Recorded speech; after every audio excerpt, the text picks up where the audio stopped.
जय सिया राम मित्रों, मैं आचार्य योगेश इस चैनल के माध्यम से सनातन धर्म का मूल गीता उसकी चर्चा हम आपके सामने इस चैनल के माध्यम से करेंगे। जितनी मुझ में विवेक बुद्धि होगी, जितना मुझ में ज्ञान होगा, उस माध्यम से मैं आपको समझाने का प्रयास करूँगा। कोशिश करूँगा कि इसमें संस्कृत का उपयोग कम हो, कहीं कहीं पर महत्वपूर्ण श्लोकों का हम उपयोग करें। महाभारत एक बृहत ग्रंथ है, उसमें से एक छोटा सा भाग लिया गया है गीता। भगवान कृष्ण और अर्जुन का इसमें संवाद है।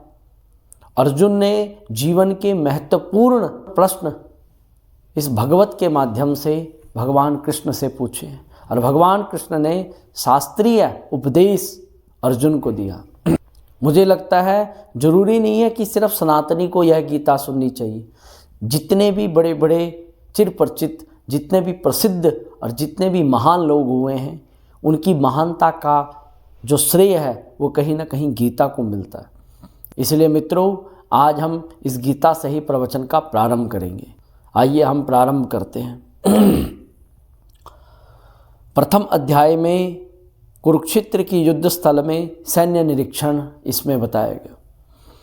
धृतराष्ट्रवाचः धर्म क्षेत्रे कुरुक्षेत्रे समवेतायुयोत्सवा मामका पांडवश्चैव किम कुर्वत संजय।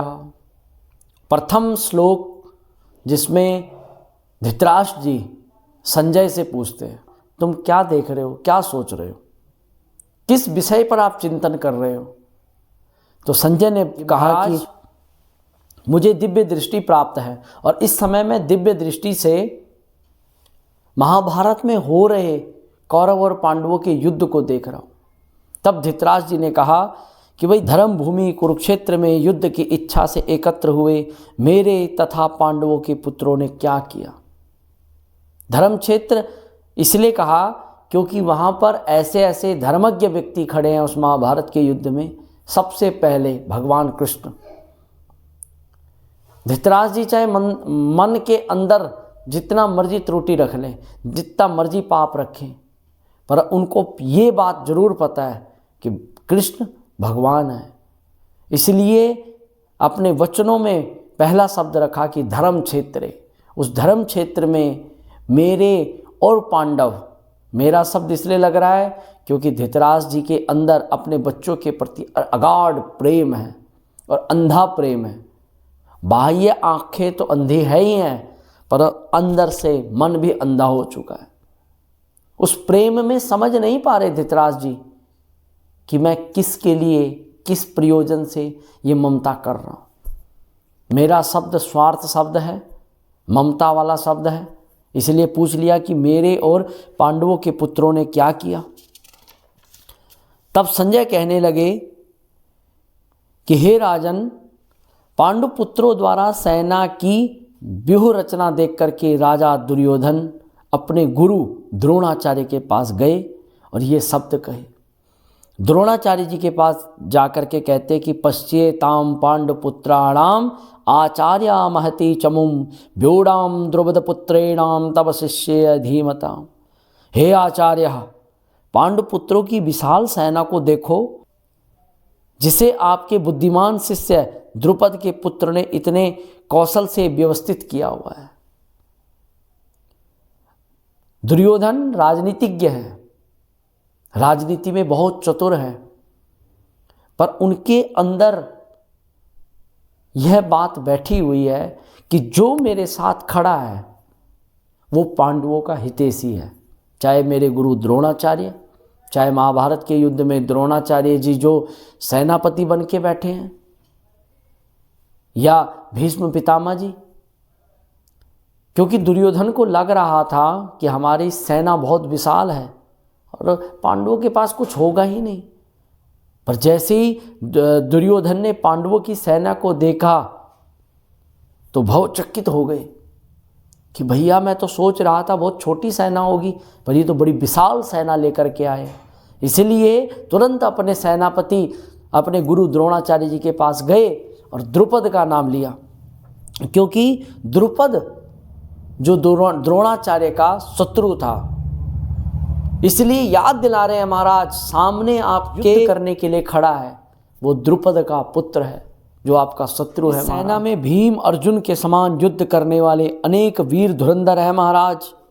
यहाँ महारथी युयुधान, विराट, द्रुपद, इनके साथ धृष्टकेतु, चिकितान, काशीराज, पुरोजित, कांतिभोज, सभ्य जैसे महान शक्तिशाली योद्धा भी हैं महाराज।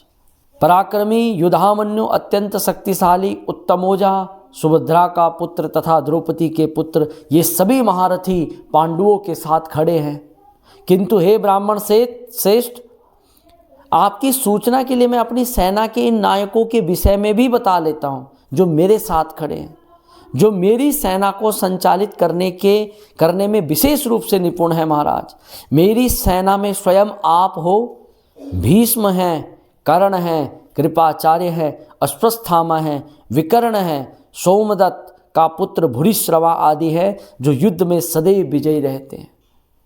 ये अन्य जो वीर हैं वो मेरे लिए अपना जीवन त्याग करने के लिए उद्यत हैं महाराज। वह विविध प्रकार के हथियारों से सुसज्जित और युद्ध विद्या में निपुण हैं। हमारी शक्ति अप्रमेय है और हम सब पितामह द्वारा भली भांति सुरक्षित हैं, जबकि पांडवों की शक्ति भीम द्वारा भली भांति सुरक्षित होने पर भी सीमित है। दुर्योधन द्रोणाचार्य जी को बता रहा है जो उदर हैं वो उन्हीं के हैं, पर जो हमारे साथ खड़े हैं वो हमारे नहीं हैं।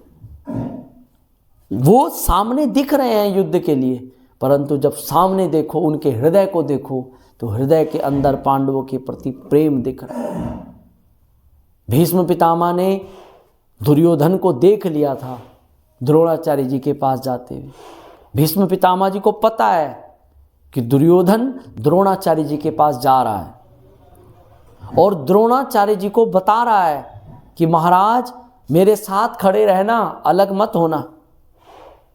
इसलिए तुरंत भीष्म पितामह जी ने शंख निकाला और शंख निनाद करना प्रारंभ कर दिया। उस शंख निनाद की ध्वनि इतनी विशाल थी मित्रों कि वहाँ पर जितनी भी कौरव सेना के अंदर भय बना हुआ था वो भय वहीं से मुक्त हो गया। साथ में धीरे धीरे सबने शंख, नगाड़े, बिगुल, तुरही, सिंह, साहस एक साथ बज उठे और उस समवेता स्वर अत्यधिक कोलाहल मचाने वाला था। दूसरी ओर से श्वेत घोड़ों पर खींचे जाने वाले विशाल रथ पर आसीन भगवान कृष्ण और अर्जुन ने अपने दिव्य दिव्य शंखों को भी बजाना प्रारंभ किया। भगवान कृष्ण ने पांचजन्य शंख बजाया, अर्जुन ने देवदत्त शंख बजाया, अब अतिभोज ने अतिमानवीय कार्य करने वाले भीम ने पौंड्रक नाम का शंख बजाया तथा जितने भी वीर वहाँ पर आए थे सब ने शंख बजाने प्रारंभ कर दिए और नकुल सहदेव ने सुघोष और मणिपुष्पक नाम का शंख बजाया। महान धनुर्धर काशीराज, परम योद्धा शिखंडी, धृष्टिद्युम्न, विराट, अजेय, सात्विकी, द्रौपदी के पुत्र, सुभद्रा के महाबाहु पुत्र आदि सब ने अपनी ओर से शंख बजाने प्रारंभ कर दिए। इन विभिन्न शंखों की ध्वनि कोलाहल बचाने वाली थी साहब, जो आकाश पृथ्वी को शब्दमान करती हुई धृतराष्ट्र के पुत्रों के हृदय को विदीर्ण करने लगी। ये नियम होता था युद्ध का कि जब युद्ध से पहले दोनों तरफ से शंखनाद होता है। शंखनाद के द्वारा बताया जाता था कि हमारी सेना इतनी प्रभावशाली है। जब कौरवों ने शंख बजाया तो तुरंत उधर से जब पांडवों की तरफ से शंख बजने लगा, सबसे पहला शंख भगवान कृष्ण का बजा, तो उन शंख निनाद को सुनकर के कौरवों के अंदर भय बैठ गया। शब्द में बड़ी क्षमता होती है साहब, इसलिए दीर्घ शब्द होना बहुत जरूरी है। उसी समय पांडुपुत्र अर्जुन अपना धनुष उठा करके तीर चलाने के लिए उद्यत हुए। हे राजन, धृतराष्ट्र के पुत्रों को व्यूह में खड़ा देखकर अर्जुन ने कृष्ण से यह वचन कहे। तुरंत अर्जुन ने कहा कि हे अच्युत, कृपा करके मेरा रथ दोनों सेनाओं के बीच में लेकर के चलो, जिससे मैं वहां उपस्थित युद्ध की अभिलाषा रखने वाले और शस्त्रों की इस महान परीक्षा में जिससे मेरा संघर्ष होना है, मैं उनको देख सकूं। मुझे उन लोगों को देखना है वासुदेव जो यहाँ पर धृतराष्ट्र के दुर्बुद्धि पुत्र दुर्योधन को प्रसन्न करने की इच्छा से लड़ने के लिए यहाँ आए हैं। संजय ने कहा कि हे भरतवंशी, अर्जुन द्वारा इस प्रकार संबोधन किए जाने पर भगवान कृष्ण ने दोनों दलों के बीच में उस उत्तम रथ को ला करके खड़ा कर दिया। भीम, द्रोण, विश्व भर के अन्य समस्त राजाओं के सामने भगवान ने कहा कि हे पार्थ, यहाँ पर एकत्र सारे कुरुओं को देखो। तुम्हारे सामने जो युद्ध करने वाले जितने कुरुवंशी आए हुए हैं सबको वहाँ पर देखो।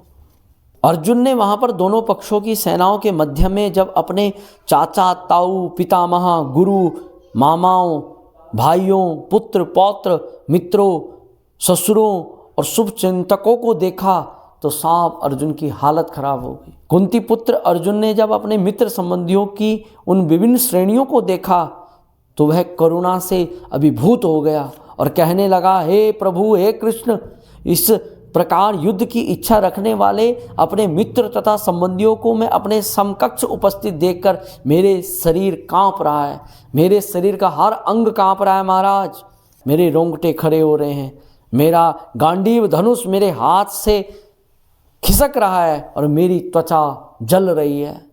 मैं यहाँ अब और खड़ा नहीं रह सकता, मैं असमर्थ हूँ, मैं अपने को भूल रहा हूँ, मेरा सिर चकरा रहा है। हे कृष्ण, मुझे तो केवल अमंगल का कारण दिख रहा है। हे कृष्ण, इस युद्ध में अपने ही स्वजनों का वध करने से मेरा भला होगा, मुझे ये उचित नहीं दिख रहा। ना मैं उनके किसी प्रकार की विजय की कामना, ना राज्य सुख की इच्छा रख रहा हूँ। अरे अपने को मार करके, यहाँ पर अर्जुन बता रहे हैं, जब अर्जुन ने देखा कि अपने सारे संबंधी आए तो सारा शरीर कांप रहा था अर्जुन का। बस यही महाभारत का प्रारंभ यहीं से होता। हमारे जीवन में भी ऐसी ऐसी अवस्थाएं आती हैं मित्रों, जहाँ पर ये डिसीजन पावर, जहाँ पर हमारी कमज़ोर हो जाती है। और जीवन में जब डिसीजन पावर कमज़ोर हो जाती है, जब संबंधियों के आगे, जब संबंधी और संसार के बीच का प्रश्न रहता है, तो हम वहाँ पर हताश हो जाते हैं, हार मान हो जाते हैं। बस यहीं पर ये गीता हमें समझाती है कि उस स्टेप को कैसे चलना है। वहाँ पर जो प्रश्न आपके सामने खड़ा है, उस प्रश्न का उत्तर कैसे देना है, यही आपको गीता समझाती है। आज हम इस वीडियो को यहीं तक रखेंगे। आपके अंदर जो भी प्रश्न हो वो कमेंट के माध्यम से हमें बताना। आपके जीवन में भी ऐसे ऐसे डिसीजन जब लेने पड़ते हैं तो उन डिसीजनों पर आप कैसे खरे उतरे। वीडियो अच्छी लगे तो लाइक करना, चैनल को सब्सक्राइब करना और वीडियो को शेयर करना। अगली वीडियो में मिलेंगे जहाँ पर भगवान कृष्ण अर्जुन को उपदेश देते हैं। जय सिया राम।